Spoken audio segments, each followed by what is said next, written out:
Well, this is a very important session which relates to the bridge between the hospitals and the equipment manufacturers and together with the impact that we are creating. You know, over a decade, India has invested significantly, whether in terms of a political will, the financial capital, the institutional capital, to make the concept of Make in India when it comes to healthcare. And yet, the hard question remains, especially for the hospital leaders and the decision makers, that are the medical devices good enough to just be made? Why are they not good enough to be bought? You know, that's a question that has been what we are dealing with in the industry. Now, this question can best be answered by someone who's creating or has created a platform for the manufacturers of medical equipment, not just the Indian companies, not just the startups, but to also get the foreign manufacturers get excited about what they could do in India and got them to manufacture equipments in India for the world. So let me begin with you. And this is more of a reality check. That from where you sit today, excuse me, people on the console, can we be a little quiet? From the position where you sit today, do you think that we have been able to change the behavior of people who are buying the equipment, or have we just succeeded in creating supply without the demand responding to it? So thank you for having me here, Narula ji. Pleasure to be here. Let me reverse this question. Can every orthopedics patient get Dr. Sehgal to operate? No. Maybe even in his hospital, they will get one of his students to do first check. We are believing that surgeon. Why? Because that surgeon was trained by a master. We know there is somebody at the back managing the show. But our surgeons wants GE Philips Siemens, we call them GPS, GE Philips Siemens, machine only. Do we go to hospital and say, we want to get operated by Dr. Sehgal only? No. We trust the surgeon. But we don't trust the machine. We produce 1 lakh doctors per year, approximately. कुछ हमारे जैसे fail भी होते होंगे, लेकिन मोटा मोटा सब पास हो जाते हैं. But when we produce 1 lakh machines, we say no. Transasia is India brand. We want Beckman Coulter. So there is a mindset problem. While we accept quality as homogeneous quality by and large with reference benchmark created by masters legends, we don't have the same, we accept one paracetamol of 348 brands in India. When it comes to anesthesia workstation, we want only, console boys, if you can keep quiet, please. When it comes to anesthesia brand, we say we want one brand only. So there is a brand versus service issue. How can that be addressed? One that can be addressed by giving space to renowned Indian brands, sometimes visually at the cost of foreign brands. And when I'm talking of renowned Indian brands, one man went inside Mr. Rajiv Nath. I don't know where he vanished. I saw him there and then he went. Here. Right. So there are enough options on the table. Negating those options and going for foreign brands is sometimes a calibrated mistake we are doing. I am myself a hospital administrator. My job has been to run hospitals. The second is that, can we give space for new brands to flourish? If we can give space to 1 lakh doctors per year to become part of our medical fraternity every year, can we not give space to 100 new companies? We are trusting an unknown face behind the mask. We are not able to trust a product that is coming out from a certified factory through established channels, sold by a distributor we know. And therefore, if we can see a machine just like we see a doctor, I think acceptance will go up. The other side of this coin is, what are the moral hazards in the system and market which is not allowing us to do so? Somewhere our moral hazards, whether we call them incentives, whether we call them encouragements, gifts, whatever we call them, just to loop that hole came the medical device marketing guidelines. You know, UCMDMP, the medical device marketing standards that India notified, which is voluntary. You will be surprised to know that from last year, you know, large number of manufacturers sends Diwali time and New Year time, lot of gifts to lot of people. Last year onwards, a unique practice started. They started writing the value of the gift. That this Diwali gift is 847 rupees plus GST. That's a huge improvement, and that has come voluntarily. What I'm trying to say is, if we look at existing options of good Indian brands, and I represent 176 Indian brands, because 176 companies are in my campus, which is 8 kilometers big, with 167 factories and 22 centers of Government of India. You have seen it. If we can respectfully give place to good Indian brands, if we can give place for new brands to grow, and if we can keep moral hazards on check, the acceptance will be phenomenal. Sir, you know, you were talking about a mindset that needs to be altered, that needs to change. Is there an execution failure at an institutional level in the hospital and diagnostic chains that has prevented the acceptance? And second is, I mean, when you speak to a clinician, you know, they say that we can't take clinical risks, you know, because is it actually something that is coming from a true caution, or is it just an excuse being given to not wanting to buy the Indian? More an excuse. More an excuse. Yes. Less than 8% of medical devices are life-saving. Now you tell me what can be the risk in an OT light. Now you are using this light on the stage. It can fail. I see 2 lights off, 2 lights on. That might be a design. But what risk can an operation theater light give when it is running on a UPS? Mm-hmm. Less than 8% of products can actually give true risk. And they are classified as Class D in the Drugs and Cosmetics Act. Less than that are all devices that are equivalent. A Metzenbaum scissor or an artery forceps or an ECG machine, what risk can they give? Because they have all undergone quality checks in production, got certified for efficiency and accuracy, got calibrated before they have come to you in the hospital. Mm-hmm. But I think one big problem is, if you just compare a pharmaceutical product versus a medical device, a pharmaceutical product is consumed by the customer and has an MRP. A medical device is not consumed by the customer. The customer is a hospital or a doctor. The beneficiary is the patient. Right. And that device does not have an MRP. That is why we have an MRP on a simple metformin, but we don't have an MRP on an X-ray machine.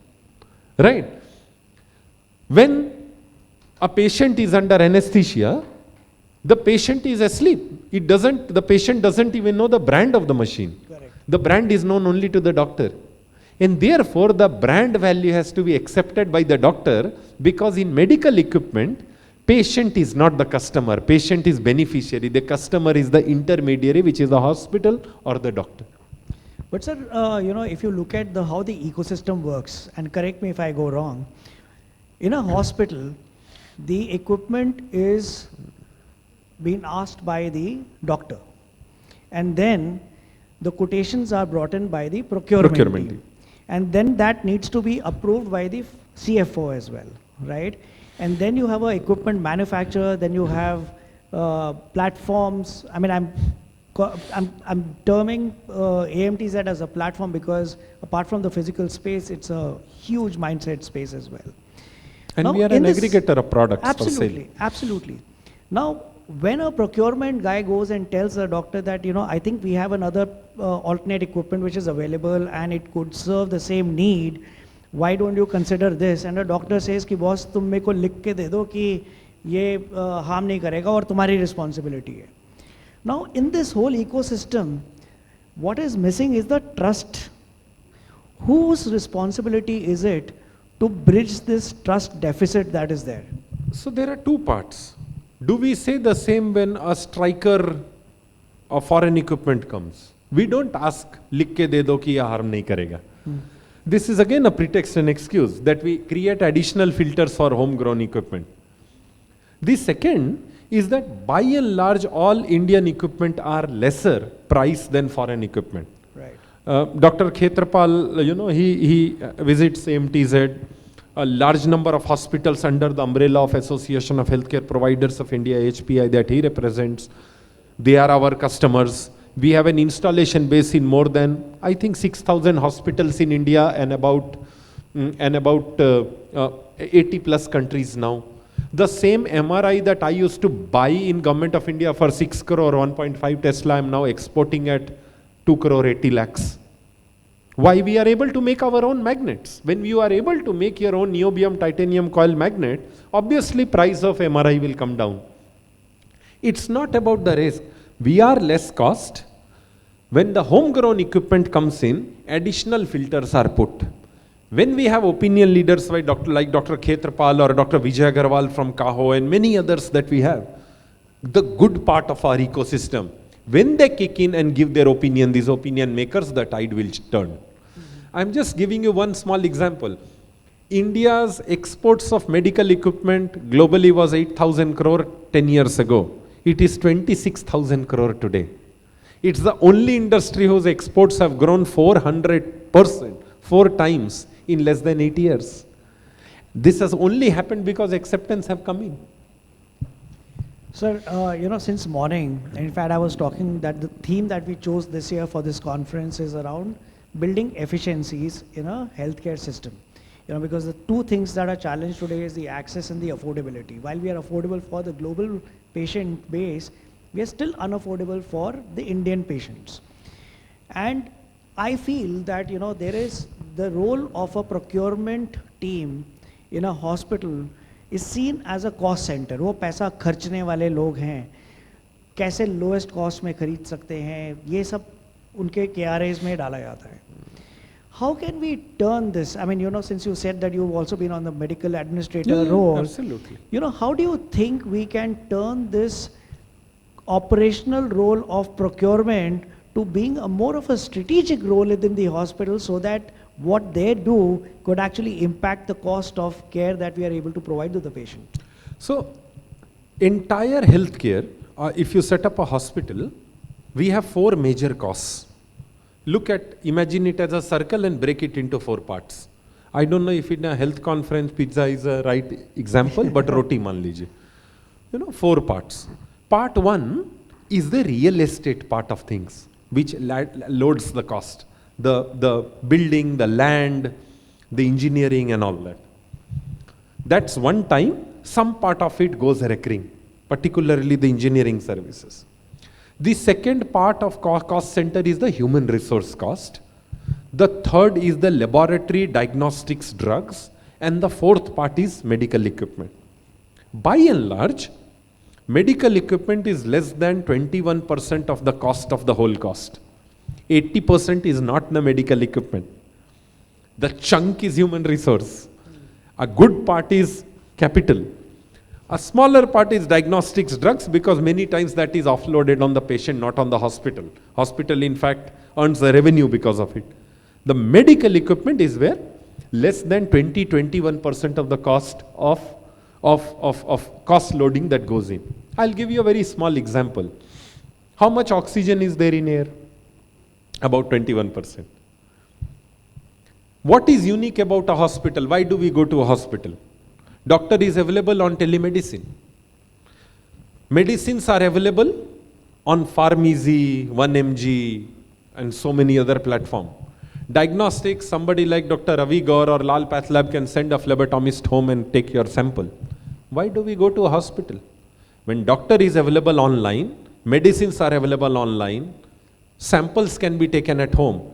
We go to hospital essentially to take advantage of the medical equipment. Because a surgeon cannot operate under a tree. He or she needs the best possible 3-dome light. He or she needs the best anesthesia workstation. And that cannot be provided at home. So we are actually going to hospital only to consume medical equipment, because everything else can be consumed elsewhere, even at your home. And that part, which is the critical part of consumption, is loading less than 21% on your cost. And that's the oxygen of the air. Just like oxygen is 21% in the air, medical technology is the oxygen of the hospital. Why we go and choose to breathe in a hospital? If procurement heads can be made to understand by leaders like you, by media, by knowledge, by wisdom, by awareness, whatever, communication, whatever we call it, that medical technology does not contribute to the major cost of treatment per surgery. Its annuitized cost would be less than 1/5. 2, for comparative specifications, Indian alternatives are available. And 3, surgeon and doctor and the nurse is God. Their skill will save you.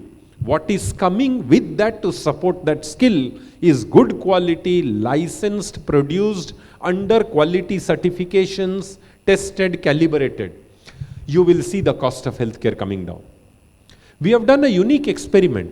We have created a subsidiary called Made in India Hospital Private Limited. In front of a rocket of ISRO, you will see Made in India logo. In front of Vande Bharat train, you will see Made in India logo. But you will not see Made in India logo in front of the hospital of all the legends who were sitting in previous session. किसी भी hospital के बाहर Made in India का logo नहीं लग पाया है. Why? Because we are importing. We are starting 100 hospitals in the country in partnership with doctor entrepreneurs, giving the building on rent for 22 rupees per square feet, giving equipment on EMI so that the doctor entrepreneur can return the money of EMI and rental on building by the revenues earned on hospital on the revenues per bed per day. And that is what can expand our country number of beds in a very meaningful and a low capital burden manner. Sir, this brings me to a question. Since you were talking about Made in India Hospital and we refer to the panelists sitting here before, most of the panelists sitting here are doctors who have now become hospital owners. It is in their interest to lower the cost, manage the cost, but at the same time manage the outcome for the patient, right? What is stopping them to invest in a Made in India equipment? Because I mean, उनके लिए तो पैसे भी बचते हैं, quality अगर same मिल रही है. Is it the perception of a foreign made equipment versus a Made in India equipment that needs to be addressed in the minds of the people? Because, you know, I think they take pride when they go out in the marketing and they say that, you know, we have the best equipment in the world available. Best equipment in the world, by perception, just feels ki the Swiss made equipment or a Japanese made equipment is better. Yeah. So I think apart from perception, there are other things at play. Primarily two. And being a hospital administrator, once again I am saying, I have felt it, experienced it deeply. One, the foreign companies are able to give a longer credit line. Indian companies, due to homegrown budgets, have a lesser credit line that we are able to offer hospitals. A doctor obviously wants a longer lead time, longer credit line. The second thing is, 10 years ago, if I were to advertise that I have a renowned surgeon in my hospital, it could be any of the big names of Delhi, I would put his or her photo on the banner outside the hospital. 10 years ago, 15 years ago, that is what used to happen. Dr. Deka for ENT, right? Dr. Sehgal for orthopedics, Dr. Some XYZ for gastroenterology, the best in the country. Today what we are doing, we are putting a banner and saying we have 3 Tesla MRI with such and such a resolution. We have Da Vinci robotic system. We are actually not showing the surgeon's face. The patient might be coming for the surgeon, but when we advertise a bariatric surgeon, we are not showing the surgeon's face. We are showing Da Vinci robot's photo. So we are trying to use technology as glamour to market and not the surgeon or the treating doctor face as the skill to market.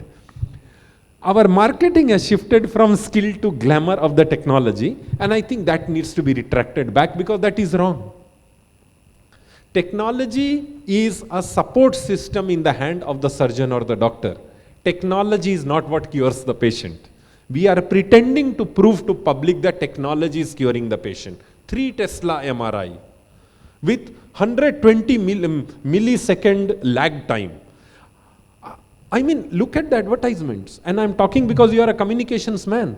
A patient doesn't know what 120 millisecond lag time means. And we are trying to pretend that, but not showing the surgeon's face.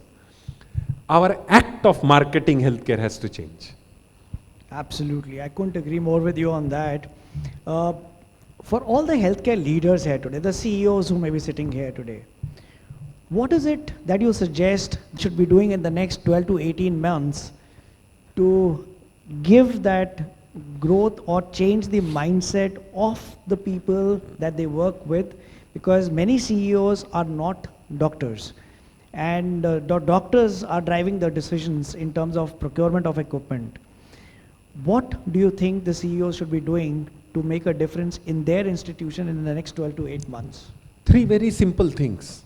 For every item that needs to be procured, the CEO must challenge people like us, institutions like us, to give a made in India alternative with due certifications, NABL lab certified test reports, AERB certified reports for radiology and so on.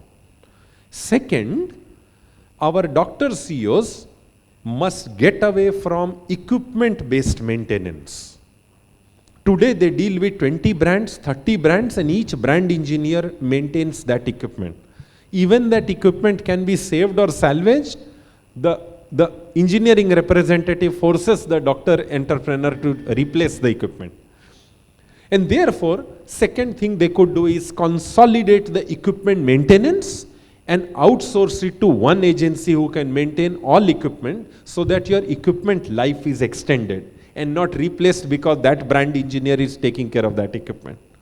And third, when you procure an item, don't look at brand, look at specifications. Look at specs. A doctor knows the specs in consultation with procurement team. If you go by the specs, take care of certification and consolidate maintenance, our experience is your equipment cost would come down by 38 to 40%. If it leads to 5 to 7% higher profit, great for you. It will not be a penny loss. So my last question, I know the buzzer is on. I know, but they are your buzzers and you are extending the session. I know that. I'm exceeding it, and I'm greedy because I have I have a list of questions, but I know I will not restrict myself to one more question.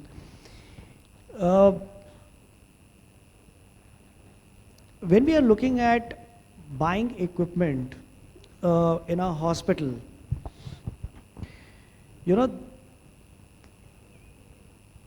if I were to say that tomorrow the government mandates that all the hospitals, wherever there is a made in India equipment available, they need to procure that, and only if it is felt that this piece of equipment does not serve the purpose as good as any other foreign equipment, then only you can be allowed to buy the foreign Already equipment. mandated for public procurement. We have something called global restriction list. In that there are hundreds of items. We cannot procure foreign items if those items are available in India from at least 3 manufacturers. For government hospitals, this has already happened. Do you think it can be made to happen for private hospitals? And if this could be a scenario, what do you think will be the pushback? So for private hospitals, this cannot be made mandatory, because private hospitals means it's part of free market. Doctor who is putting the hard-earned money is risking the money, and they have a choice. So one, mandatory for government hospital where public taxpayers' budget is used, yes. Private hospital, no. What can be done is actually facilitatory. We could offer now, instead of equipment, a subscription-based, EMI-based support system. You actually don't buy an MRI machine for 3 crore. You pay 2.5 lakh rupees per month. Or you pay 1,200 rupees per scan with 15 scans minimum guarantee per day. We could have that sort of flexibility and financial support for doctor entrepreneurs to buy Indian-made equipment than making it mandatory. Fantastic. I'll close now. What I probably take away from this conversation is that if we really want the Made in India to succeed to a level where people start saying buy Indian, we'll have to turn this into an economic sense for the institution. There has to be resilience built in the mindset of the leadership at an institutional level, and I think the procurement role needs to be more strategic as a part of leadership within the hospital with a mandate to manage the cost of delivery. I think that is what probably could be leading to creating that mindset shift. And just to conclude the session, I hope the buzzer does not ring again. A large number of people in healthcare are not doctors. Let's accept that. They play a very, very important role in medical value chain. Large number of people in healthcare are not engineers. The ward boy is not a doctor or engineer. The radiographer is not a doctor or engineer. Large number of people. And there is a large number of society which is neither doctor or engineer. We go to Kailash Mansarovar, we go to Makkah, Medina, we go to Amritsar, we go to Vatican, we go very great places of worship to take spiritual strength. The place which gave us birth is also spiritual. How many of us have gone to the hospital where we were born? I think all of us should consider the hospital where we were born as our first place of pilgrimage. Go there once, at least in few years, and do little bit for that hospital. It could be painting in the toilet. It could be a fan which is not working in the ward. It could be a machine. It could be an MRI size of your pocket. But I think we have forgotten the place that that has given us birth. When we go there, we will realize it is not about MNCs. It is about those children who are still being born there. And then we won't have to preach. Fantastic. I think what a closing note, sir. What a closing note. Thank you so much for your time, sir.